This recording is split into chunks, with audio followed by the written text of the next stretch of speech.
Ravi Prakash Siliconandhra hospital Kuchipudi super speciality వైద్య సేవలు పూర్తిగా ఉచితం. ప్రైవేట్ పాఠశాలతో పోల్చుకుంటే ప్రభుత్వ పాఠశాల పనితీరు ఏ విధంగా ఉంది?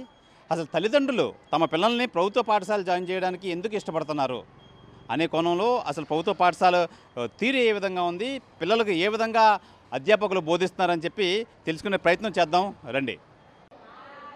లాస్ట్ ఇయర్ అకాడమిక్ ఇయర్కి అడ్మిషన్స్ ఏ విధంగా ఉన్నాయి, ఈ ఇయర్ అకాడమిక్ ఇయర్ అడ్మిషన్స్ ఏ విధంగా ఉన్నాయని చెప్పి స్కూల్ హెడ్ మాస్టర్ మనతో పాటు ఉన్నారు, ఆ క్లాస్ రూమ్లో ఉన్నారు.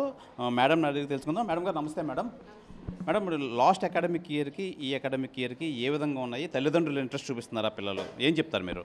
పేరెంట్స్ పాఠశాలలో జాయిన్ అవ్వడానికి చాలా ఇంట్రెస్ట్ చూపిస్తున్నారండి. చాలా అడ్మిషన్స్ కూడా గత ఏడాది కంటే మాకు బాగా ఇంప్రూవ్ అయ్యాయి.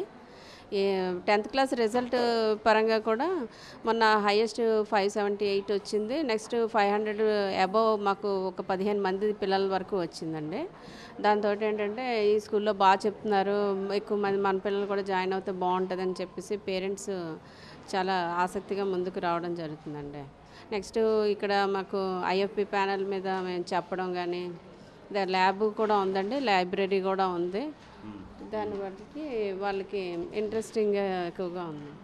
మేడం ప్రస్తుతానికైతే చిన్న రూమర్ అయితే ఉంది, ప్రభుత్వ పాఠశాలకి పేరెంట్స్ ఎవరు మొగ్గు చూపించట్లేదు, ప్రైవేట్ పాఠశాలకి వెళ్తున్నారని. ఏమంటారు ఈ విషయంలో మీరు ఏమంటారు? మరి మా దగ్గర మాత్రం జాయిన్ అవ్వడానికి ఎక్కువ మంది వస్తున్నారు సార్. ఎవరు టీసీలు తక్కువ మంది అంటే వేరే ఊళ్ళో వెళ్ళిపోయి, అంటే వృత్తిరీత్యా వేరే ఊళ్ళలో ఉద్యోగం దొరకడమో లేదా అక్కడ ఏదైనా చేయడం వల్ల వెళ్ళిన వాళ్ళు ఉన్నారు తప్ప, ఎక్కువ మంది అయితే మాత్రం సీట్ కావాలని ఇంకా ఇప్పటికీ కూడా జాయినింగ్స్ అవుతున్నాయండి. మా దగ్గర అయితే మాత్రం జాయినింగ్స్ అవుతున్నాయి sir. Madam last academic year ఆ ప్రభుత్వం కానీ ఏదైనా స్మార్ట్ క్లాసెస్, స్మార్ట్ స్కూల్స్ అని పెట్టారు కదా, దాని గురించి మీ స్కూల్ ఏ విధంగా ఉంది? గతంలో మనం బోర్డు మీద చెప్పేవాళ్ళమే, ఇప్పుడు ఐఎఫ్పి ప్యానెల్స్ అన్ని క్లాస్ రూమ్స్కి ఇచ్చారు. దానివల్ల అంటే మనం వీడియోస్ వాటి ద్వారా కూడా మనం ఎక్స్ప్లెయిన్ చేయొచ్చండి. మేడం ఏదైనా ఒక వీడియో పెట్టండి. ఐఎఫ్పి ప్యానెల్స్ అండి, దీని మీద చెప్పచ్చు. మన కంటెంట్ ఏదంటే బైజూస్ కంటెంట్ కానీ ఏదైనా మనం యూట్యూబ్లో కంటెంట్స్ ఏమైనా ఉంటాయంటే, ముందు ఇప్పుడు ఉందనుకోండి, సపోజ్ గుండె పనితీరు ఏదైనా ఉందనుకోండి, చెప్పేసిన తర్వాత మనం దీని మీద డిస్ప్లే చేస్తే వాళ్ళకి ఇంకా బాగా అర్థం అయ్యడానికి అవకాశం ఉంటుందండి. అంటే విజువలైజేషన్ వల్ల కూడా వాళ్ళకి బాగా అర్థం చేసుకుని గ్రాస్పింగ్ పవర్, ఇంట్రెస్ట్ కూడా ఆసక్తి పెరుగుతుందండి దానివల్ల. ఎంపీసీ బైపీసీ విద్యార్థులకి ఒక వరం సిఏ సిఎంఏ కోర్సులు. సిఏ సిఎంఏ చదివే విద్యార్థుల్లో 40% మంది ఎంపీసీ మరియు బైపీసీ విద్యార్థులే. Master minds. మేడం ఇప్పుడు క్లాస్కి ఇంతమంది స్టూడెంట్స్ అని చెప్పి నియమాలు ఏమైనా ఉన్నాయా? మాకు స్టేట్ బోర్డుకి అయితే ఏమి లేదండి, ఎవరు వచ్చినా జాయిన్ చేసుకోవచ్చు. అయితే సిబిఎస్ఈకి సెక్షన్కి 45 అనే నిబంధన ఉన్నది. ఎక్కువైతే కనుక సెక్షన్ పెంచుకోవాలని చెప్పి అధికారులు మాకు చెప్పారండి. అంటే మేడం ఇప్పుడు ప్రైవేట్ పాఠశాలకు ఉన్న ఫెసిలిటీస్ అన్నీ ఇప్పుడు ప్రభుత్వ పాఠశాలకు ఉన్నాయంటారా? పిల్లలు ఏ విధంగా ఫీల్ అవుతున్నారు? ప్రైవేటు పాఠశాలల కంటే ఎక్కువ ఫెసిలిటీస్ ఉన్నాయి సార్. ఎందుకంటే ఇంకా చాలా ప్రైవేట్ స్కూల్లో ఐఎఫ్పి ప్యానెల్స్ లేవు, కానీ ఇప్పుడు మా దగ్గర అయితే మాత్రం అన్నీ ఉన్నాయండి.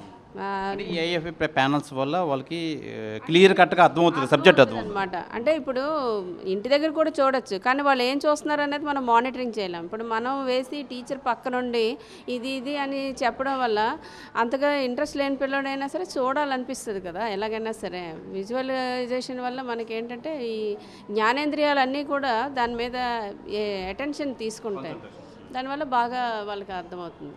ఇంకా టీఎల్ఎం కూడా యూజ్ చేస్తారు టీచర్స్, దాంతో వాళ్ళకి ఇంకా బాగా. టీఎల్ఎం అంటే ఏంటి మేడం? టీచింగ్ లెర్నింగ్ మెటీరియల్ అండి. అంటే స్లో లెర్నర్స్ కూడా కొంతమంది ఏంటంటే ఇక మాకు అర్థమవుదేమో ఇలా అనుకుంటారు, కానీ టీచర్ ఏదో ఒకటి పట్టుకొని వచ్చారనుకోండి, కొత్తది ఏదో ఒకటి, ఇదేంటో తెచ్చారు ఏంటి చెప్తారని ఒక ఆసక్తి వల్ల ఇదవుతుందండి. ఈ మానిటర్ మాకు ఎక్స్ప్లెయిన్ చేసి చెప్తారా అసలు ఎలా ఏ విధంగా పనిచేస్తుంది ఏంటి అనేది? మేడం వీడియో అవుతుంది, సిగ్నల్ లేదు సార్. అంటే ఇప్పుడు మనం బైజూస్ కంటెంట్స్ కానీ స్విఫ్ట్ చార్ట్ కానీ ఇవన్నీ కూడా దీని మీద మనం ప్లే చేయొచ్చండి. అంటే కంటెంట్ బేస్డ్ అనమాట. ఏదైనా సరే మనం దీంట్లోని మనం అదే నెట్ కనెక్షన్ ఉంటే మనకి బాగా కూడా అది అవుతుంది, అది వస్తుంది అనమాట. దేనికి ముందు క్లాస్లో లెసన్ ఎక్స్ప్లెయిన్ చేసిన తర్వాత దానికి రిలేటెడ్ వీడియోస్ పిల్లలకి చూపించడం ద్వారా క్వశ్చన్స్ నెంబర్ ఆఫ్ క్వశ్చన్స్ ఎలాగ కొత్తవి వస్తాయి, దాన్ని ఎలా ఆన్సర్ చేయగలుగుతాము అనేటువంటి కాన్సెప్ట్ బాగా అర్థం అవడానికి అవకాశం. మేడం, ఇప్పుడు లాస్ట్ అకాడమిక్ ఇయర్ పోల్చుకుంటే రిజల్ట్ ఏ విధంగా వచ్చింది, ఈసారి రిజల్ట్ ఏ విధంగా వస్తుందని చెప్పి మీరు అంచనా వేస్తున్నారు? లాస్ట్ ఇయర్ రిజల్ట్ బాగానే వచ్చిందండి. 500 అబవ్ 15 మందికి వచ్చాయి, 578 హైయెస్ట్. ఈ ఏడాది కూడా మేము అంతకంటే ఎక్కువ తేడానికే మా వంతుగా ప్రయత్నం చేస్తున్నామండి. మరి అది సార్. ఇది ప్రధానంగా మనం ప్రభుత్వ పాఠశాలలో మనం పనితీరు చూసాం. ప్రభుత్వ పాఠశాలలు ఏ విధంగా ఉంటాయని చెప్పి హెడ్ మాస్టర్స్ సుమతిబాయ్ అయితే తెలియజేశారు. అయితే ప్రధానంగా ఈ ప్రభుత్వ పాఠశాలకైతే తల్లిదండ్రులు అయితే మటుకి ఈ ఆసక్తి చూపిస్తున్నారు తమ పిల్లలను జాయిన్ చేయాలని చెప్పి. అలాగే ప్రైవేట్ పాఠశాలకు వెళ్ళిన వాళ్ళు ప్రైవేట్ పాఠశాలకు ఉన్న గవర్నమెంట్ పాఠశాలకైతే ఎక్కువ మొగ్గు చూపిస్తున్నారని చెప్పాలి. అయితే ప్రైవేట్ స్కూల్స్కి ఏమీ తీసిపోకుండా మొత్తం అన్ని ఫెసిలిటీస్ ఉన్నాయి.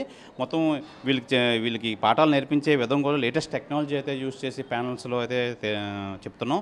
అలాగే లాస్ట్ ఇయర్ మంచి రిజల్ట్ వచ్చింది. ఈ ఇయర్ కూడా ఇంకా ఎక్కువ మంచి రిజల్ట్ రావడానికి మేము కృషి చేస్తున్నాం. మా టీచర్స్ కూడా వెల్ ట్రైన్డ్ ఎక్స్పీరియన్స్ టీచర్స్ అని చెప్పి ఈ స్కూల్ ప్రిన్సిపల్ అయితే మనకు తెలియజేస్తున్నారు. ఇది ప్రభుత్వ పాఠశాల పనితీరు. కెమెరామెన్ అజయ్తో శివరామకృష్ణ, RTV, విశాఖపట్నం నుంచి.